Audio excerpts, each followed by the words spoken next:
नमस्कार। इस वीडियो में देखेंगे कन्या लग्न यानी वर्गो असेंडेंट वालों के लिए मई 2025 कैसा रहेगा। केतु का लग्न से निकल जाना एक बहुत बड़ा रिलीफ है। मई के महीने में फर्स्ट से सेवेंथ में कैसा रहेगा, सेवेंथ मई से लेके 23 में कैसा रहेगा और 23 मई से लेकर के 6 जून का पीरियड कैसा रहेगा। इसको जानने के लिए आगे वीडियो में डिटेल में देखते हैं। तो अगर आपको ये वीडियो अच्छा लगे तो प्लीज़ लाइक कीजिए and subscribe to my channel. तो डिटेल में चलते हैं। फर्स्ट 7 डेज में लग्नेश आपके मीन राशि में 7th हाउस में है, 7वें घर पे। ये एक अच्छी पोजीशन है आपके पब्लिक इमेज के लिए, आपके काम धंधे के लिए, यानी व्यापार हो या जॉब हो, दोनों ही सिचुएशन में यहाँ पे एक फेवरेबल सिचुएशन में बुध हैं 7वें घर में। 7वें घर में बुध पहले से हैं, लेकिन क्योंकि राहु भी वहाँ पे प्रेज़ेंट थे, अप्रैल के महीने में शनि राहु की युति हुई थी मीन राशि में, इसके वजह से बहुत अनुचित फल यानी बहुत अच्छा फल आपको बुध का, आपके लग्नेश का 7वें घर में नहीं मिल पाया हो, तो 1 मई से लेके 7 मई तक उच्च के शुक्र के साथ 7वें घर में दशम से दशम घर है, पब्लिक इमेज है, ये आप हैं लग्न और आपकी पूरी दुनिया यहाँ से 7वां घर यानी दशम से दशम घर आपके कर्म का और पब्लिक इमेज का घर है ये। तो यहाँ पे 1 से 7 मई तक जो भी इम्पोर्टेंट काम आपके हैं, कोशिश कीजिए कि 7 मई तक आप उसको पूरा कर लें, क्योंकि 7 मई के बाद से 23 मई तक, 7 मई से 23 मई तक लग्नेश आपके 8वें घर में जाएँगे। 8वां घर मारक स्थान होता है। यहाँ पे लॉसेस हो सकते हैं। लॉसेस होने का मतलब ये नहीं है कि इनकम होगी ही नहीं, लेकिन वो पैसा आप पे टिकेगा नहीं, रुकेगा नहीं। वो फिर आगे किसी न किसी तरह से चलता हुआ रहेगा, लग जाएगा पैसा वो। तो लग्नेश 8वें घर में 7 मई से लेके 23 मई तक रहेंगे। 8वें घर में इंसल्ट की सिचुएशन भी होती है, रोग की सिचुएशन भी होती है और अपमान की, रोग की, इस तरह से 8 प्रकार की मृत्यु बोला गया है 8वें घर में, जिससे हम देखते हैं। इसका मतलब नहीं है कि मृत्यु हो जाएगी, बट इसका मतलब है कि कहीं कोई ज़रा-सी तकलीफ में आप पड़ सकते हैं 7 में से 23 में। तो बैकफुट पे रहना है आपको 7 में से 23 में, और वहीं 23 मई से लेके 23 मई से लेकर के 6 जून तक, ये 2 सप्ताह जो रहेगा, मई का लास्ट वीक और फर्स्ट वीक ऑफ जून, तो यहाँ पे भाग्य स्थान पे आपके लग्नेश जाएँगे, बुध नवम स्थान पे रहेंगे, नसीब का साथ रहेगा, यू विल फील लकी। आपको आपका लक साथ देता हुआ नज़र आएगा, किस्मत आपकी साथ देती हुई नज़र आएगी। और यहाँ से 23 मई से 30 अगस्त तक, ये पूरा आपके लिए एक लंबा टाइम है, जब आप अपने इम्पोर्टेंट काम को शेप अप दे सकते हैं, एग्ज़ीक्यूट कर सकते हैं, 23 मई से लेकर के 30 अगस्त तक। तो 23 मई से 6 जून तक आपके लग्नेश बुध नवम स्थान पे हैं, जहाँ किस्मत का साथ होगा, और 6 जून से 22 जून तक आपके लग्नेश बुध कर्म स्थान पे रहेंगे बृहस्पति के साथ। तो यहाँ पे इनका रोल बहुत अच्छा हो जाएगा।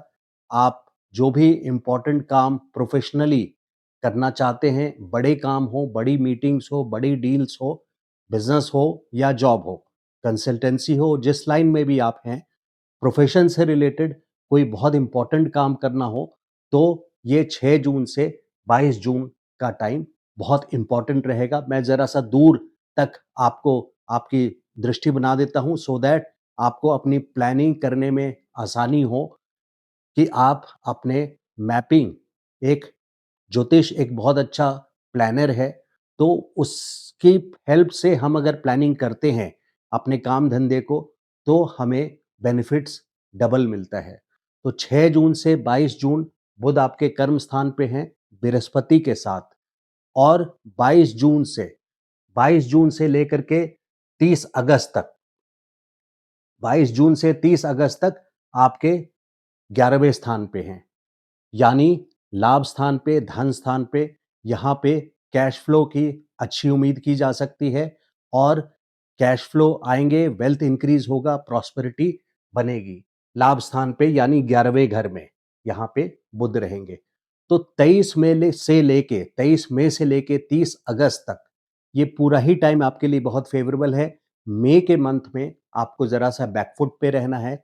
7 मई के पहले अपने इम्पोर्टेंट डिसीजंस जो भी हैं, जो भी आपको इम्पोर्टेंट काम करना है, बड़े काम करने हैं, वो 1 से 7 के बीच में आप उसको कीजिए और 7 मई से 23 मई तक ज़रा-सा बैकफुट पे आप रहिए। कोई अनड्यू फ़ेवर अपने बॉस के पास माँगने के लिए आप इस बीच में ना जाइए। अप्रेज़ल्स का भी टाइम है, जो लोग जॉब में हैं, क्योंकि इस टाइम पे अगर आप अनड्यू फ़ेवर माँगने गए अपने बॉसेस के पास, सीनियर्स के पास या कोई भी कस्टमर से आप कुछ ज़्यादा एक्सपेक्ट करेंगे इस टाइम पे अगर बिज़नेस में हैं, तो इस टाइम पे आपको अनफ़ेवरेबल सिचुएशन से गुज़रना पड़ेगा। लेकिन 23 मई के बाद से लेकर के 30 अगस्त तक ये पूरा ही टाइम आपके लिए बेनिफिशियल है, बहुत अच्छा है। तो पूरी प्लानिंग अपनी 23 मई के बाद या तो 7 मई के पहले या 23 मई के बाद से लेकर के 30 अगस्त तक का रखिए। एक बहुत बड़ा रिलीफ मिला है कन्या लग्न वालों को, वर्गो असेंडेंट वालों को। 2023 अक्टूबर के लास्ट आखिरी से ही केतु लग्न से गोचर कर रहे थे 18 महीने के लिए, जो कि 18 मई 2025 में लग्न से निकल जाएंगे और आपके 12वें स्थान सिंह राशि में चले जाएंगे। बहुत बड़ा रिलीफ मैंने इसलिए बोला क्योंकि लग्न से ट्रांजिट वो भी किसी बड़े ग्रह का लग्न से गोचर होता है और वो भी केतु जैसे ग्रह का जिसका पर्पस है स्पिरिचुअल लेसन टीच करना। केतु का पर्पस आपको बहुत अच्छा सक्सेस दिलाना नहीं होता है। सक्सेस मटेरियल वर्ल्ड में, भौतिक सुख में सक्सेस से कोई लेना देना नहीं है केतु का। केतु बल्कि विपरीत तरीके से आपको विपरीत परिस्थितियों में डालता है ताकि आप ऊपर वाले को याद करें, भगवान को याद करें और जिस स्पिरिचुअल जर्नी के लिए जन्म होता है, उस स्पिरिचुअल जर्नी को भी समझें और हर एक लाइफ के स्पिरिचुअल इम्पोर्टेंस को रजिस्टर करें मेंटली। तो ये स्पिरिचुअल जर्नी है, भौतिक सुख के लिए ये अच्छा नहीं होता है और कोई ना कोई पीड़ा से गुजरनी होती है। तो 23 अक्टूबर 2023 में अक्टूबर लास्ट 31 अक्टूबर से लेके 2025 मई 18 तक केतु आपके लग्न से गोचर कर रहे थे, जो कि 18 मई को यहाँ से निकल जाएंगे। This is a very big relief. मैंने बहुत सारी कुंडलियों में देखा है केतु जब लग्न से ट्रांजिट करते हैं तो कोई ना कोई पीड़ा सक्सेस उस टाइम पे नहीं देते, उस टाइम पे सक्सेस की उम्मीद ज़्यादा नहीं की जा सकती है। तो ये अपने आप में एक बहुत बड़ा रिलीफ है और डबल रिलीफ ये हो गया कि बृहस्पति आपके कर्म स्थान पे आए हैं। आप बृहस्पति की दृष्टि भी देखेंगे, बृहस्पति की पोजीशन भी देखेंगे। बृहस्पति की गुरु की जो पोजीशन है दशम घर में, ये कर्म क्षेत्र होने के नाते यहाँ पे आपके बिजनेस में एक्सपेंशन, जॉब में प्रमोशन एश्योर्ड होता है। आपके सक्सेस प्रोफेशनली एक रिकग्निशन आपको बृहस्पति पूरे 1 साल में देंगे, 14 मई 2025 से लेकर के मई लास्ट 2026 तक। तो यहाँ पे प्रोफेशनल ग्रोथ ज़रा-सा प्रेशर ज़रूर फ़ील होता है, कई बार ज़रा-सा से ज़्यादा होता है, एक प्रेशर कुकर वाली सिचुएशन बन जाती है। तो ये प्रेशर सिचुएशन इसलिए आती है क्योंकि जब फास्ट ग्रोथ होता है, तो ग्रोथ के लिए बहुत हैपनिंग फ़ील कराता है। जैसे एक मैन्युफैक्चरिंग प्लांट में आप अगर कभी विज़िट करें, किसी भी मैन्युफैक्चरिंग प्लांट में सपोज़ किसी ट्रैक्टर का मैन्युफैक्चरिंग प्लांट है, तो जो इंडस्ट्रियल मैन्युफैक्चरिंग शॉप फ्लोर या प्लांट है, वहाँ पे अंदर आप जाएँगे, तो एक बहुत प्रेशर सा आप फ़ील करेंगे कि सारी मशीनें चल रही हैं, एक टारगेट सेट है क्योंकि उनका एक्सपेंशन का रोड मैप क्लियर रहता है और बृहस्पति भी फुल स्पीड में है आपके दशम स्थान पे। मई 14 से लेकर के 18 अक्टूबर तक इतने ही दिनों में 3 साढ़े 3 महीने में पूरे 30 डिग्री क्रॉस करेंगे, 10th हाउस को पूरा क्रॉस करेंगे, तो बहुत प्रॉमिसिंग रिजल्ट्स आपको डिलीवर करेंगे 14 मई से लेकर के 18 अक्टूबर तक प्रोफेशनली स्पीकिंग। 2025 की बात कर रहा हूँ और 18 अक्टूबर से लेकर के 5 दिसंबर 2025 तक ये उच्च राशि के हो जाएँगे, आपके धन भाव में चले जाएँगे, यहाँ कैश फ्लो बहुत अच्छा देंगे, वेल्थ इंक्रीज़ करेंगे, तो आपकी प्लानिंग इस हिसाब से की जा सकती है कि अगर प्रेशर भी फ़ील होता है आपको 14 मई से 18 अक्टूबर, तो ये पॉज़िटिव प्रेशर होगा, ये नेगेटिव प्रेशर नहीं है कि लोन का रीसेटलमेंट करना है या कर्ज़े को वापसी करना है। तो प्रोफ़ेशनली काम-धंधे से रिलेटेड जॉब हो या बिज़नेस हो, दोनों में ही ग्रोथ एंड ड्यू रिकॉग्निशन आपको बृहस्पति एश्योर करते हैं दशम घर के, 10th हाउस के बृहस्पति। वहीं 7वीं दृष्टि बृहस्पति की, 7वीं दृष्टि से पहले मैं बता दूं 5 दिसंबर 2025 के बाद अगले साल मई तक फिर से मिथुन राशि में रहेंगे और यही ग्रोथ दशम स्थान का आपको कंटिन्यू करेंगे। अब 7वीं दृष्टि पे आते हैं बृहस्पति का, जो कि आपके चौथे घर पे पड़ेगी इस पूरे साल मई 14 से लेकर के अगले साल मई तक 2026 के। तो 49 दिन छोड़ के 18 अक्टूबर से लेके 5 दिसंबर 2025 के जब ये आपके धन भाव में रहेंगे, वहाँ भी बहुत अच्छी पोज़ीशन है। लेकिन ब्रॉडली अगर बात करूँ, तो पूरे 1 साल मई 2025 से लेकर के 14 मई से लेके अगले साल मई लास्ट तक कोई ना कोई रियल एस्टेट प्रॉपर्टी आपको अगर परचेज़ करनी है, तो ये पॉसिबिलिटी आपकी बना देंगे क्योंकि 7वीं दृष्टि चौथे भाव पे पड़ रही है। फिक्स्ड प्रॉपर्टी को ग्रोथ देंगे।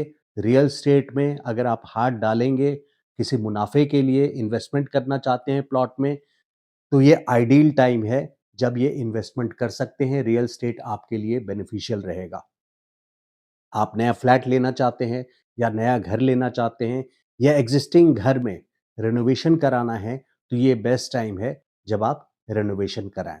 उसमें मैं ज़रा सा सजेस्ट करूंगा कि 23 मई के बाद से कराएं, ताकि आपके लग्नेश बुध अष्टम स्थान से निकल जाएं और 23 मई से लेकर के आप अपना रेनोवेशन घर का स्टार्ट कर सकते हैं। या प्लॉट लेना हो तो जब भी आपके लग्नेश फेवरेबल हाउस में रहें, जैसे मैंने बताया 23 मई से लेके 30 अगस्त तक अभी, तो इस टाइम पे आप रियल एस्टेट से भी रिलेटेड, क्योंकि बृहस्पति की दृष्टि तो 7वीं दृष्टि चौथे घर पे पूरे साल ही रहेगी। तो ये आपके रियल एस्टेट के लिए, पोर्टफोलियो के लिए बेस्ट टाइम है। और 9वीं दृष्टि देखिए यहाँ रोग स्थान पे पड़ रही है, राहु पर पड़ रही है 9वीं दृष्टि। ज़रा-सा गुरु चंडाल जैसा इफ़ेक्ट पड़ेगा, मैं नहीं बोल रहा कि एग्ज़ैक्टली गुरु चंडाल ही बन रहा है। 9वीं दृष्टि छठे भाव में, 6th हाउस में राहु के ऊपर किसी बीमारी को बढ़ावा दे सकता है, जो बीमारी डायग्नोस ना हो, क्योंकि राहु का स्वभाव है जिसको पहचाना ना जा सके, जो मायावी तरीके से काम करता है।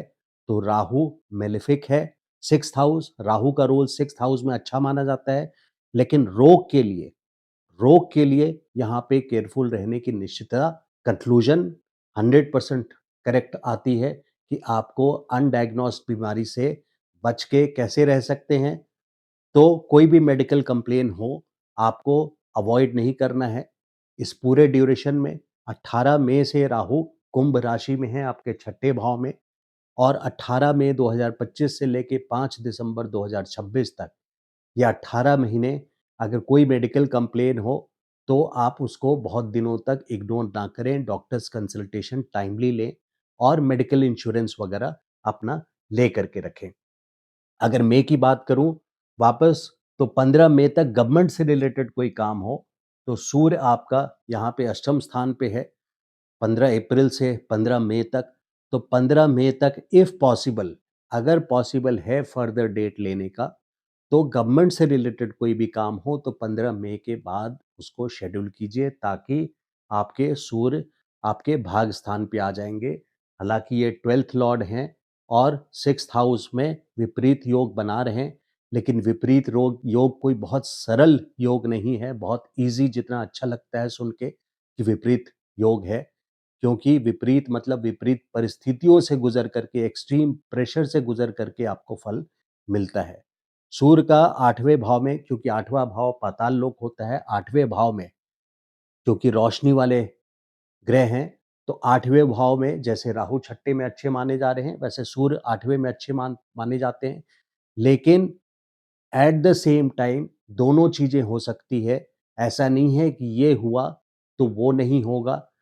यहाँ पे अष्टम स्थान में सूर्य है तो गवर्नमेंट से रिलेटेड, और सिर्फ गवर्नमेंट से रिलेटेड नहीं, सूर्य जिस जिस को रिप्रेजेंट करता है, जैसे मैनेजमेंट, अथॉरिटी, किसी भी मैनेजमेंट हो, आप जॉब करते हो, कोई भी मैनेजमेंट हो, आप सोसाइटी में रहते हैं तो आरडब्ल्यूए, कमिटी, जल विभाग, बिजली विभाग, ट्रैफिक, पुलिस, ये सारे, अगर ट्रैफिक चालान सेटल करना हो तो 15 मई के बाद का डेट प्रेफर करेंगे, तो उसमें आपको सपोर्ट मिलेगा सेटलमेंट के लिए। मैरिज के लिए ये साल बहुत अच्छा रहेगा, 14 मई से लेकर के अगले साल 2026 के मई तक। मई में एक रोमांटिक टाइम बना रहेगा, क्योंकि हस्बैंड वाइफ अगर हैं, रोमांटिक टाइम, अगर आप मैरिड हैं तो रोमांटिक टाइम बना रहेगा, क्योंकि सातवें घर में शुक्र उच्च के हैं यहाँ पे, सेवेंथ हाउस में, तो स्पाउस के साथ एक रोमांटिक टाइम बना रहेगा। लेकिन मई के बाद, क्योंकि शनि 29 मार्च को प्रवेश कर चुके हैं और 2.5 साल यहाँ रहेंगे, वन गो में, अभी 29 मार्च से लेकर के 2025 के 2 जून 2027 तक, 2 जून 2027 तक, सवा 2 साल करीब सातवें घर में रहेंगे, और फिर 2027 में 20 अक्टूबर से लेकर के फरवरी 2028 तक दोबारा से मीन राशि में रहेंगे। तो शनि का रोल सेवेंथ हाउस में ऐसा होता है कि ये एक ऑडिटर हैं, ये ऑडिट हैं, आपके कर्मों का ऑडिट करते हैं, अच्छा बुरा देखते हैं। कोई बहुत रोमांटिक प्लैनेट नहीं है, जैसे शुक्र का मैंने बताया कि शुक्र उच्च के हैं सेवेंथ हाउस में, आपकी मीन राशि में 31 मई तक तो रोमांटिक टाइम रहेगा, लेकिन इसके बाद शुक्र जब निकल जाएंगे तो एक बोर्डम वाला टाइम आपके मैरिटल लाइफ में आ जाएगा, वो शनि के वजह से होगा। Married life will be tested. आपकी कुंडली, जन्म कुंडली अगर जरा भी वीक है और मैरिज प्रॉब्लम्स अगर होने की संभावना आपकी जन्म कुंडली बताती है, तो दिस इज द टाइम, इस टाइम पर अगले 2 साल 29 मार्च से लेकर के 2025 के 2 जून 2027 तक, वन गो की बात करूं अगर, सवा 2 साल, तो इस टाइम पे खास करके आपको केयरफुल रहना चाहिए अगर जन्म कुंडली में आपके प्रॉब्लम है। उसका एग्जाम्पल मैं देता हूं।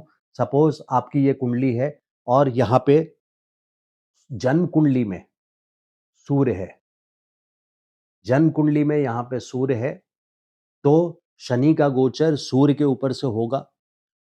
सूर्य आपके वैसे ही 12th हाउस के लॉर्ड है, तो 30 सालों में एक बार सूर्य के ऊपर से, sun is east, Saturn is west, पूरब पश्चिम का रिश्ता है, बाप पुत्र का, पिता पुत्र का रिश्ता है, दोनों में आपस बनती नहीं, पुत्र को पिता से नफरत है, प्रॉब्लम्स है ना, दोनों में झगड़ा है, एक आग है, एक लोहा है, ऐसे इनके कैरेक्टरिस्टिक्स मैच नहीं करते, तो यहाँ पे एक डिस्प्यूटेबल सिचुएशन बन जाएगी। और अगर जन्म कुंडली के साथ साथ आपकी सूर्य की भी दशा चल रही है या अंतर्दशा चली, खास करके अगर महादशा सूर्य की चल रही है जो कि सप्तम भाव में है, एक एग्जाम्पल लिया है मैंने, और शनि का गोचर यहाँ पे होगा सेवेंथ हाउस में, तो यहाँ पे मैरिटल लाइफ में प्रॉब्लम्स आनी है।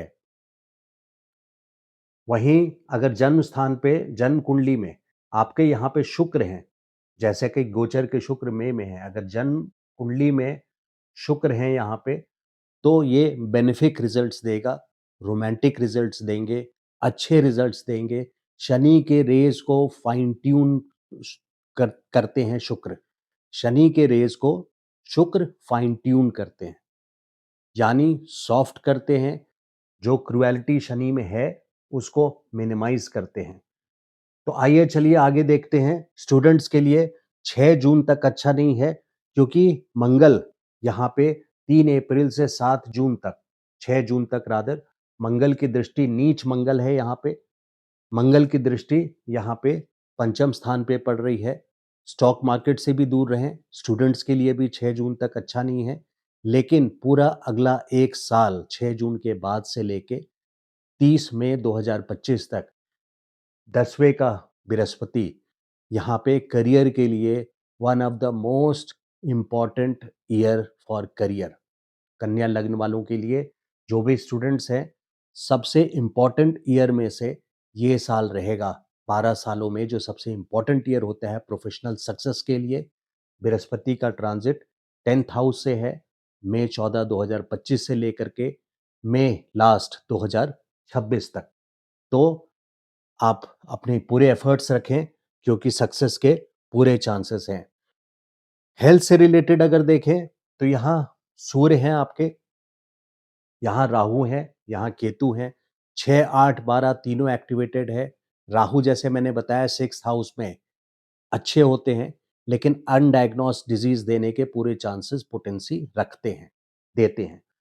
तो वहीं पे सूर्य का 15 मई तक यहाँ पे होना, जिनको हाई ब्लड प्रेशर, किसी भी इन्फ्लेमेशन से रिलेटेड, सूजन से रिलेटेड कोई बीमारी है जैसे गठिया है या फिर किसी को पाइल्स है, तो ये एग्रीवेट कर सकते हैं सूर्य, अग्नि तत्व हैं। तो 15 मई तक आपको यहाँ पे सतर्क रहना है, क्योंकि सूर्य आपके अष्टम स्थान पे है। शेयर मार्केट में आप लोगों के लिए बहुत सूटेबल नहीं होता है शेयर मार्केट, क्योंकि पंचम स्थान पे शनि की राशि पड़ी है, मकर राशि पड़ी है। शनि की राशि हार्ड वर्क में बिलीव करती है, सडन गेन्स जल्दी नहीं देती शनि की राशि, इसलिए बहुत ज़्यादा एडवाइजेबल नहीं है। मैं ऐसा नहीं बोल रहा कि सडन गेन्स आपको नहीं मिल सकता है, क्योंकि आप सडन गेन के लिए दूसरा घर जो हम देखते हैं अचानक से धन प्राप्त के लिए, वो 8वां घर होता है, और यहाँ पे मेष राशि है, मंगल है, जो कि एक्शन और फोर्स में बिलीव करता है। तो लेकिन शेयर मार्केट से रिलेटेड अगर बात करें तो बहुत एडवाइस नहीं है कन्या लग्न वाले राशि वालों के लिए। लव रिलेशंस में हैं जो लोग, उनके लिए यहाँ शुक्र उच्च के हैं आपके 7वें भाव में, और शनि पंचम स्थान के स्वामी होके शुक्र के साथ हैं। तो पूरा मई का महीना उनके लिए, जो लोग लव रिलेशंस में हैं, उनके लिए बहुत अच्छा है। शादी की पॉसिबिलिटी भी है। शनि यहाँ पे 7th हाउस में मैरिजेस करवाएंगे, जहाँ एक तरफ वो बोर्डम का फेज भी करेंगे, एट द सेम टाइम शादी की प्लानिंग शनि आपको करवाएंगे, लेकिन शनि जहाँ जाते हैं वो डिलेड वे में इफेक्ट देते हैं, बट डिनायल नहीं करते, मना नहीं करते। उनका है कि हर रिजल्ट को डिले करेंगे। स्पाउस के हेल्थ के प्रति भी, क्योंकि शनि का ट्रांजिट 7th हाउस से है, तो पति या पत्नी, स्पाउस से मतलब है पति या पत्नी के हेल्थ के प्रति भी आपको सजग रहना है। और अगर पॉसिबल हो, क्योंकि आपके 12वें स्थान से जो हॉस्पिटल का घर भी है, यहाँ पे केतु का ट्रांजिट अब 18 मई के बाद से है 2025 में, और ये 5 दिसंबर 2026 तक, यानी 18 महीने के लिए है। तो अगर कभी पॉसिबल हो तो हॉस्पिटल योग को काटने के लिए यहाँ पे ज़रूरी ये है कि आप किसी भी हॉस्पिटल, जब भी यथासुविधा आप जाएं और वहाँ का बना हुआ खाना खाएं, ताकि हॉस्पिटल का जो पॉसिबिलिटी बन रही है, यहाँ पे हॉस्पिटल विजिट करें, स्वयं से वॉलंटरली हॉस्पिटल विजिट करके वहाँ के कैंटीन में जाके फ्रूटी, कोका कोला ऐसा पी के नहीं जो रेडीमेड है, बल्कि कैंटीन में बना हुआ खाना आप खा कर के आएँ, ताकि केतु कभी हॉस्पिटल विज़िट्स नहीं करवाए। नहीं तो हॉस्पिटल विज़िट्स, चाहे फ्रेंड को कोई दूसरा एडमिट हो और आप उनको देखने के लिए जाना पड़ रहा हो, या खुद अगर बढ़ती उम्र है और आपके कुंडली में, यहाँ पे जन्म कुंडली में कोई जन्म के बड़े ग्रह हैं, तो यहाँ तकलीफ दे सकता है।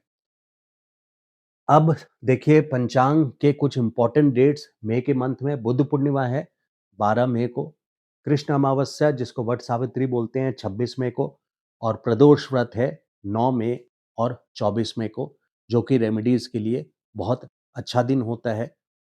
तो ये था वीडियो मई मंथ का कन्या लग्न वालों के लिए। अगर वीडियो अच्छा लगा हो तो लाइक कीजिए, और चैनल अभी तक सब्सक्राइब नहीं किया है तो subscribe to my channel. Thank you so much. नमस्कार।